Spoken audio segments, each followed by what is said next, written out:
बाबरी मस्जिद इंहदाम मामले में 30 सितंबर यानी आज सीबीआई के खुसूसी जज ने अपना फैसला सुना दिया है। अदालत ने सभी मुलजिमीन को बरी कर दिया है। अदालत ने कहा कि यह वाक़या पहले से मंसूबाबंद नहीं था।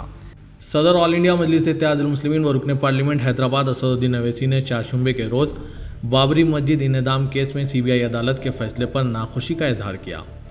फैसला सुनाते हुए सीबीआई जज एसके यादव ने कहा था कि मुलजिम के खिलाफ कोई हतमी सबूत कायम नहीं किया जा सका है।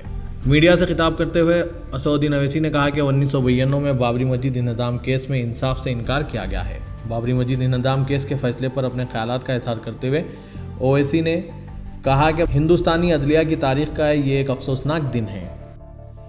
आज का ये फैसला सीबीआई कोर्ट का भारत की अदालत को आज भी अटूट भरोसा है और यकीन है। आज का ये फैसला सीबीआई कोर्ट का भारत की अदालत की तारीख का एक काला दिन है और मैं ये इसलिए कहता हूं क्योंकि सुप्रीम कोर्ट ने 9 नवंबर को जो सिविल डिस्प्यूट के मुकदमे का फैसला दिया था, जजमेंट में सुप्रीम कोर्ट ने कहा था, अंग्रेजी में कहता हूं कि सुप्रीम कोर्ट ने कहा था कि it is an egregious violation of rule of law. और सुप्रीम कोर्ट ने यह भी कहा था कि ये calculated act of destroying a public place of worship.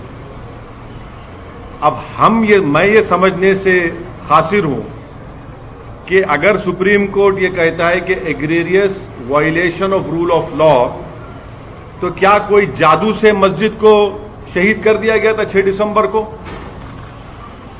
क्या कोई जादू से वहां पर 28 और 29 दिसंबर की रात 49 में मूर्तियां रखी गई थी?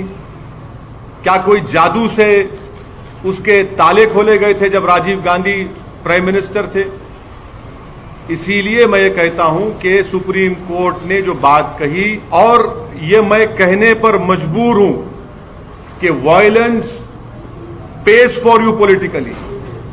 अगर आप वायलेंस करेंगे तो आपको मिल जाएगा, क्योंकि आप अंदाजा लगाइए कि अडवाणी की रथ यात्रा जहां कहीं भी भारत में गई, वहां पर खूनरेजी हुई, मासूम लोगों का कत्ल हुआ, जायदादें जलाई गईं, खानदान उजड़ गए, बर्बाद हुए। और आज ये फैसला आता है सीबीआई कोर्ट का जिसमें कहते हैं कि वो स्पॉन्टेनियस नहीं था। तो हम ये जानना चाहते हैं कि भाई साहब, ये कितने दिन, कितने महीने लगेंगे प्रिपरेशन के लिए ताकि वो स्पॉन्टेनियस ना हो? आप बताइए ना, कितने दिन, कितने महीने लगेंगे स्पॉन्टेनियस ना हो? क्या ये बात सच नहीं है कि उमा भारती ने कहा था कि एक धक्का और दो, बाबरी मस्जिद तोड़ दो? क्या दुनिया ने नहीं देखा कि जब बाबरी मस्जिद शहीद हो रही थी तो मिठाइयां बांटे जा रहे थे? अडवाणी, मुरली मनोहर जोशी, उमा भारती, ये सब लोग तो मिठाई खा रहे थे, खुशियां मना रहे थे।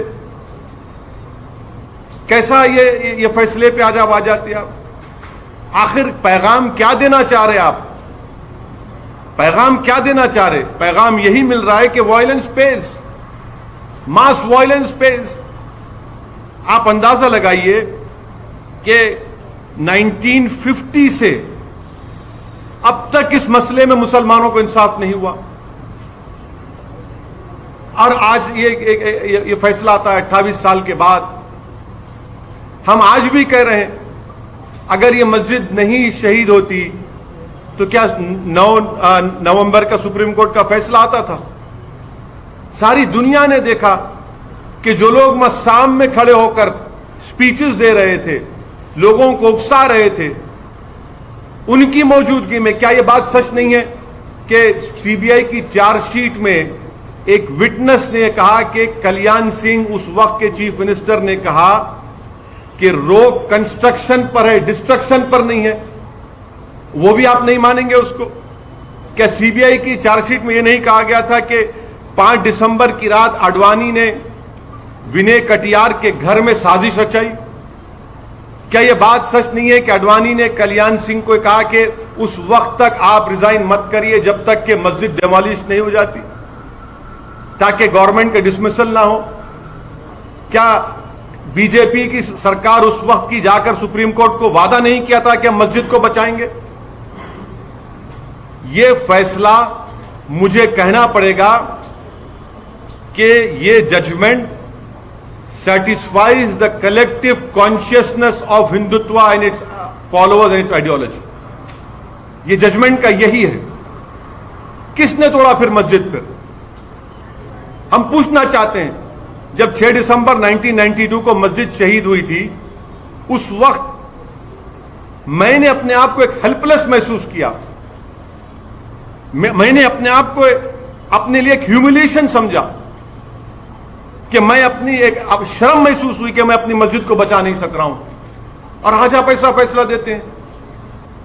तो फिर आखिर इतना सब जो इन्वेस्टिगेशन हुआ, कैसा क्या हुआ? एक और बात आपको समझने की जरूरत है कि आडवाणी को हाईएस्ट सिविलियन अवार्ड दिया गया बीजेपी गवर्नमेंट तरफ से, एक्यूज हैं। तभी हमने कहा था कि देखो, मैं प्रेस कॉन्फ्रेंस में कहा था कि आडवाणी को ये हाईएस्ट सिविलियन अवार्ड दिया जा रहा है। आज उसका नतीजा हम देख रहे हैं। उमा भारती, अच्छा आप एक और आदमी का नाम ले लीजिए, हिंदुस्तान टाइम्स में आया कि भगवान गोयल कोर्ट के बाहर कह रहा है, कोर्ट के बाहर फैसला देने से पहले कोर्ट के बाहर कह रहा है कि हां, मैं एडमिट करता हूं कि मैंने डेमोलिशन में हिस्सा लिया। वो बीजेपी में उस वक्त का नॉर्थ इंडिया का शिवसेना का चीफ था, कोर्ट के बाहर कह रहा है, और कोर्ट में जाकर कोर्ट बरी कर देता है लोगों को। तो ये मेरे लिए बहैसियत एक भारत के मुसलमान के लिए, जो मैं 6 दिसंबर 1992 को जो मुझे एक ह्यूमिलिएशन और बेबसी जो मैं महसूस किया था, आज मैं वही महसूस कर रहा हूं। इंसाफ नहीं हुआ इस मसले में, इंसाफ नहीं हुआ इस मसले में।